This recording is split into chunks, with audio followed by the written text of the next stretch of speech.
Hello and welcome. Now this will be the first in a series of videos where I'm planning to make a fiddle, and I'm going to film the process of me making the fiddle, and there'll be a whole series of, I don't know how many there'll be in the series, but there'll be several from start to completion. Now fiddle, violin, a lot of people ask that question. My interpretation of it is that it's the same instrument, just that I think of a violin as classical music and a fiddle as country or folk music. And in the main, I think they're made from the same material, which is maple and spruce.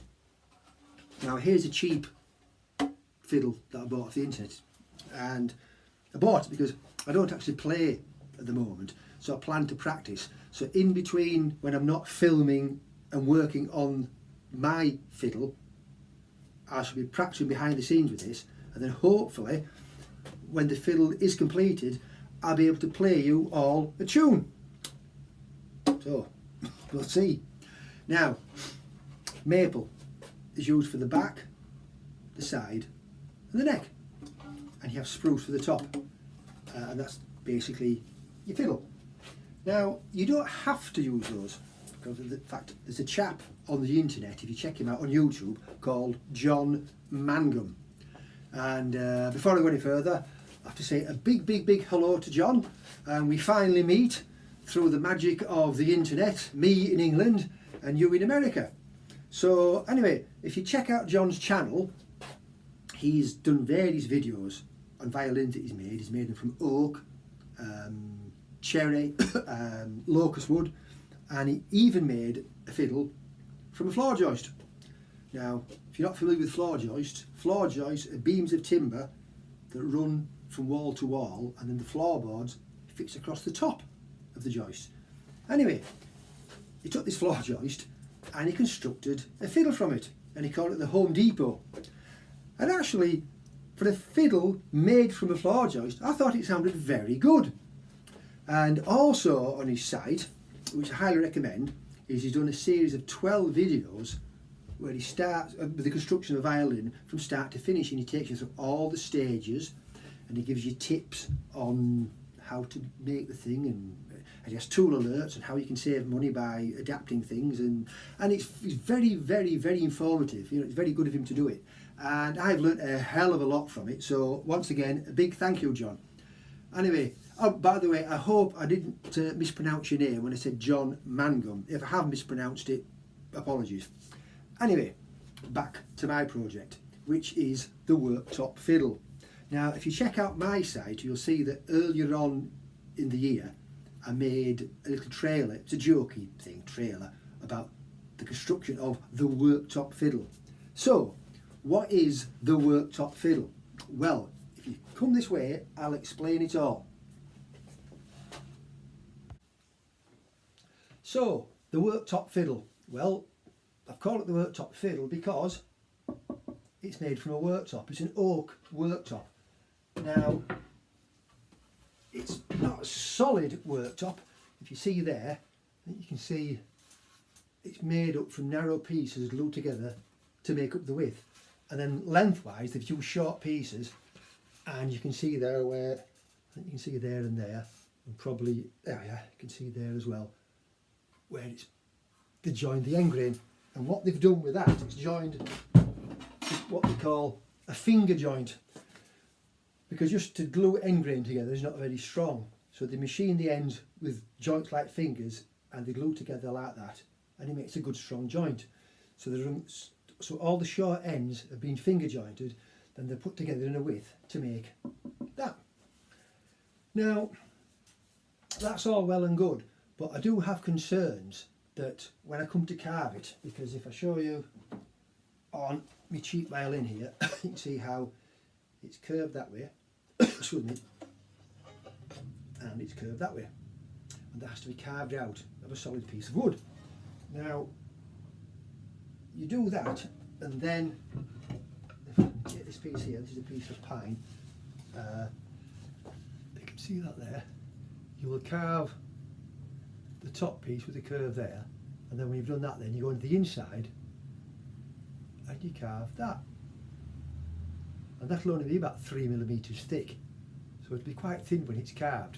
Now, as I said, the concern I have is that, because this is the piece of wood that I plan to use for the back, and if you look, I think you can see it on camera, you can see there's a few joints, and so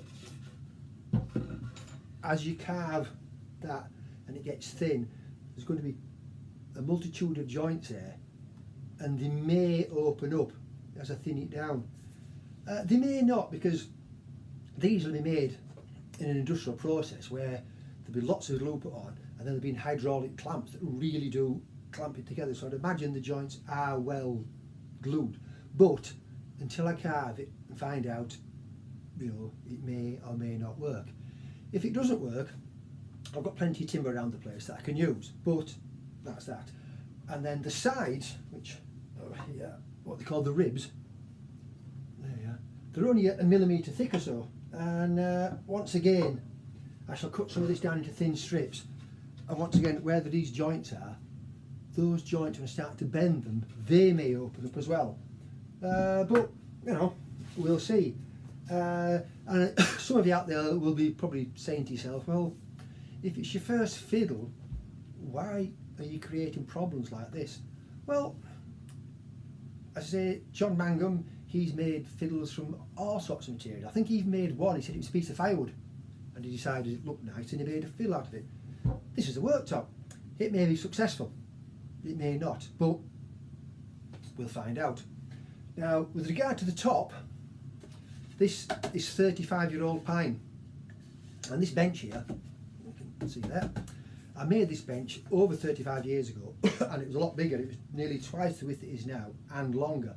I mean, I needed a big bench at the time, but now I've cut it down because I don't need a big bench.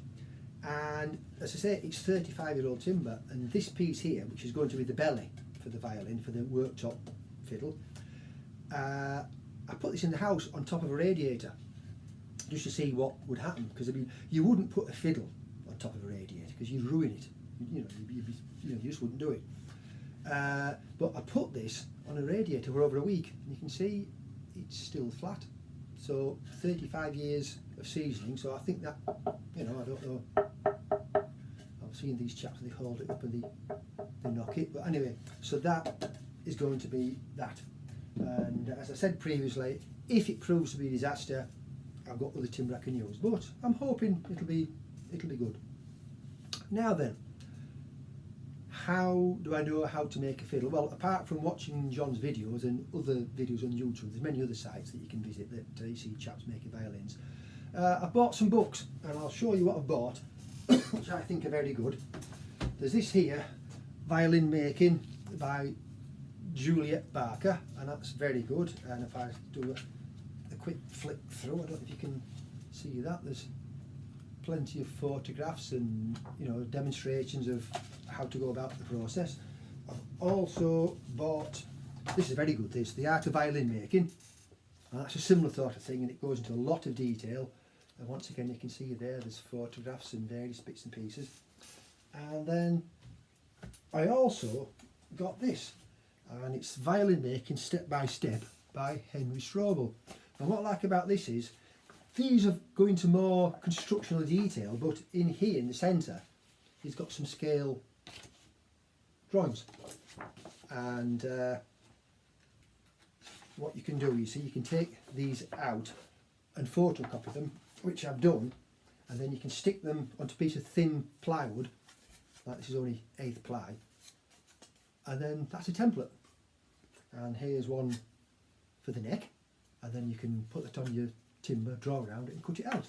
So that's another way of doing it. But what I've done, well, I intend to make, this is a Stradivarius model violin, but my first one, this is going to be the Worktop violin.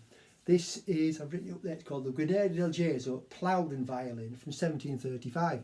And what I've done with that is, if you go online, there's a magazine called The Strad, and they sell posters, which are full-size posters with all the sizes and everything you need to know.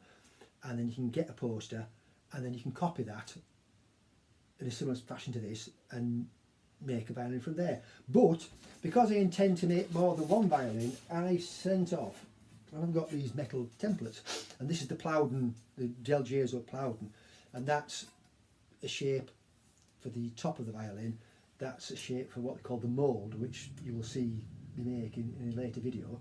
And then you've also got that for the neck and various other moulds, and that's that. Now what I've done with the Plowden one, I've put it onto a piece of plywood like this and drawn around it, and I've ended up with a template like that, which is about 1/8 of an inch thick.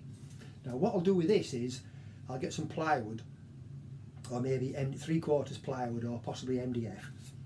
That we fix onto the top, and then I have a router with a cutter which has a bearing on the top, and the bearing, I mean I'll cut it roughly to shape the plywood, but then the bearing will follow that edge there, and it will cut away, and I'll end up with a mould, because I'll cut that side, then turn that over and cut the other side. But you'll see that anyway, because I'll make a video of me with doing this process, so you'll see that.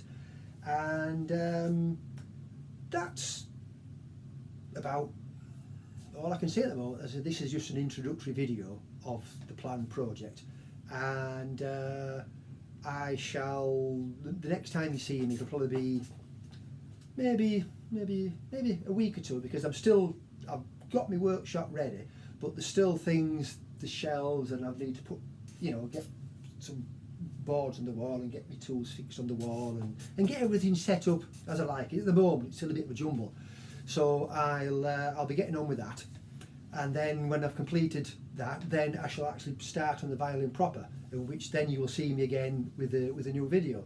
So basically that's it for today. I can't say much more.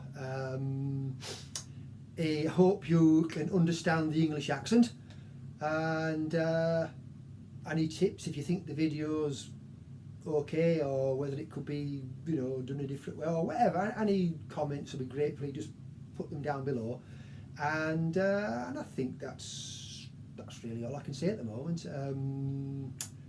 Yeah, I think that's it. So it'll be goodbye for now, and goodbye John, and I hope you and your family are healthy and everything's great in America.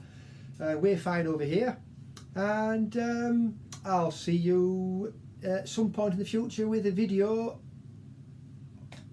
of the violin construction. So bye for now.